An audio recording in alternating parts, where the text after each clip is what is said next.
My good friends, this is your show. You ask questions and we answer. If I cannot answer them, I go and find out who is the best person, professional, who can answer these questions. And in today's video, I'm going to be answering a question that one of us have asked. So where can you ask the questions? In the comments. You can ask any questions on any video. We will jump into it. So today's question is, somebody asked, TJ, is it advisable to register a trust very early on? For an example, I only own one rental property. Considering the trust operational cost, would it make sense to register a trust and transfer the property to a trust, or is it better to wait until cash flow can take care of the operational costs? That is the question that we are asking today. My short answer to that one is, when are you supposed to be looking after the cost of a baby? When the baby is born or after the baby is born? For me, I would think you need to prepare for it, knowing that you're going to have a baby. So you already know my answer, isn't it? Well, have the trust early on, do everything in the trust, carry the cost if you can. That's my like 2 cents answer. But I'm not the expert here. Let me reach out to Pateka. Pateka, she is here with us, my good friends. Pateka, welcome. Good morning, good afternoon, good evening. How are you? I am good, man. Good morning or afternoon. Awesome stuff. You had the question. Yeah. This person here already has a property. And it sounds like the property is not giving him so much money. And he is now thinking, oh, flip. He's caught on to the trust idea. So the trust now is there and is already seeing the mistake that he has done. And I don't want to call it a mistake. I want to call it school fees. He was already seeing the school fees that he has done. He's bought a property in his personal name, it sounds like. And he's thinking, should he move it into the trust? Should he not? In your view, Pateka, what should this guy do? Okay, thank you so much, TJ. I think the first thing I would advise the guy is, one, setting up a trust. It can never be something like your example after you have the baby. Yeah. It must be before you have the baby. Right. Remember, when setting up a trust, we are setting up a trust, 1, for asset protection, 2, for wealth preservation, 3, for estate planning. Right. So when we do estate planning, we do it prior to death. We don't do it after. Right. So it's then important to register a trust, like the question says, when very early. Yes. The answer is yes. Yes, you have to register a trust early, so that if then you grow or your portfolio becomes big, at least you've got a structure in place. Yeah. You don't wait for the portfolio to be big. That is why a lot of other guys, it's difficult for them to move assets from their personal capacities to either their company or their trust because of the cost implication. Because now it becomes expensive to move, because it's as if now you are selling the property to someone, yet you have to still pay the fees to do that exercise. So it's important to have it early, so that even if it's sitting, I remember I heard you on one of the previous videos that you had a trust and it was sitting somewhere doing nothing.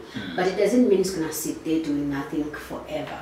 So it's going to work at some stage. But you are just planning your things properly, where you know that then should my portfolio grow bigger, then at least I know that I've got a structure in place. I don't need to worry about the cost of setting up a trust, the cost of moving the assets, and also the operational cost of the whole structure.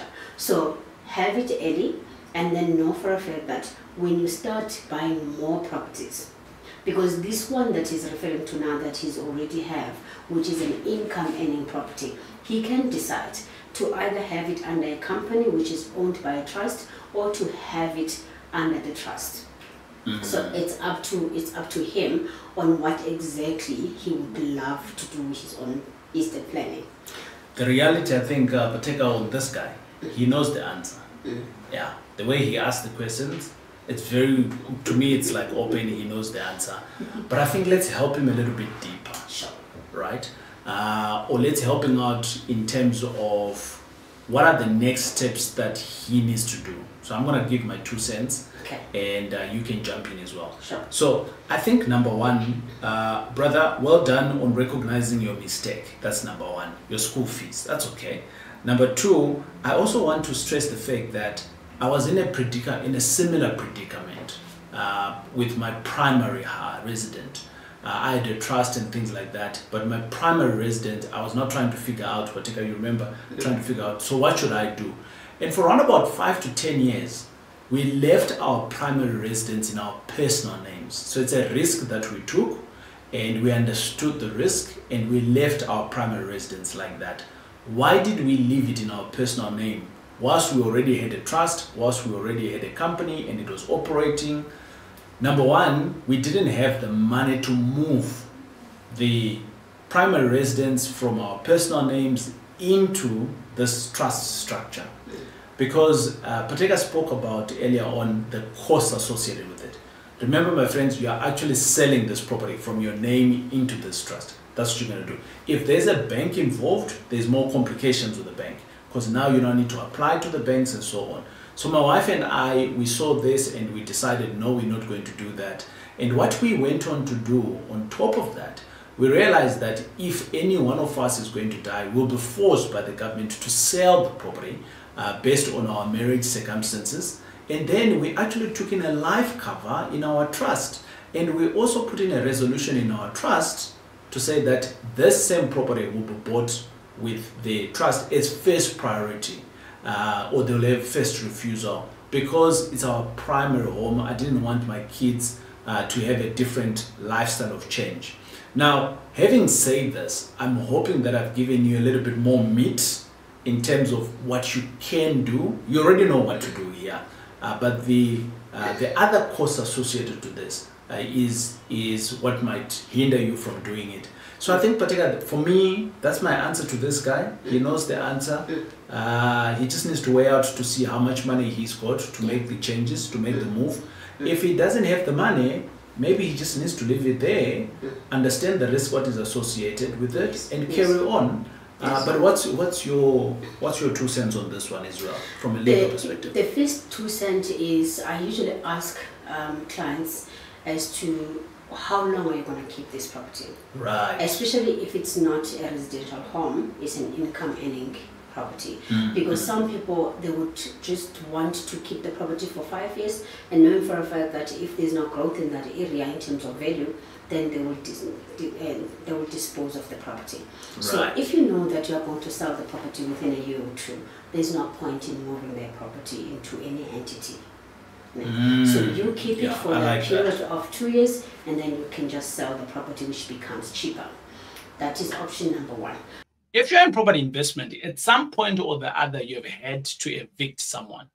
And I know, my friends, it is a painful exercise. But I'm here to tell you that for the last couple of years, I've been using a company that is called Xpello.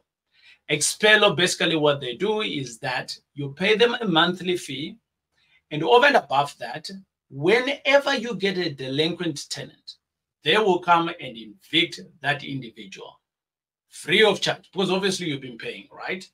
And over and above that, you don't have to do anything. But guess what? I have managed to organize a good price for you. And the link here that you're seeing, which is called xpello.link/TJ Tribe, gets you a great discount from Xpello. So my friends, don't be caught with your pants down on your tenant. Just Xpello them with Xpello. It is TJ. Let's go back to the video. Option number 2 is if your plan is to keep the property for a longer period, then you can either decide to transfer it to a trust or transfer it to a company.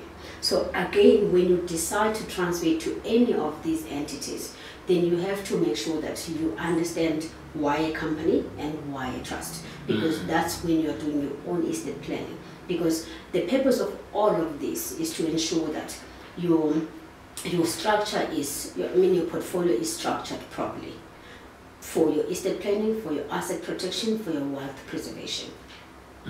So again, if you are going to move it, then let's say you are choosing option number 2 to either a company or a trust, like you mentioned, that it's like you are selling the property to this entity. Then in selling the property to the entity, then SARS, if the property is worth more than 1.1 million, there's going to be payment for SARS. If you owe some money with the municipality, again, there's going to be money to be paid to make sure that municipality is sitting at 0. If there are levies, if we say sectional title property, then yes, body corporate must be paid. And then again, remember, because the entity is your entity, and you are also the seller, so meaning you are playing 2 roles here of being a buyer on behalf of your entity and being the seller because the property is under a personal name. Then if there is a bond, then a bond needs to be cancelled.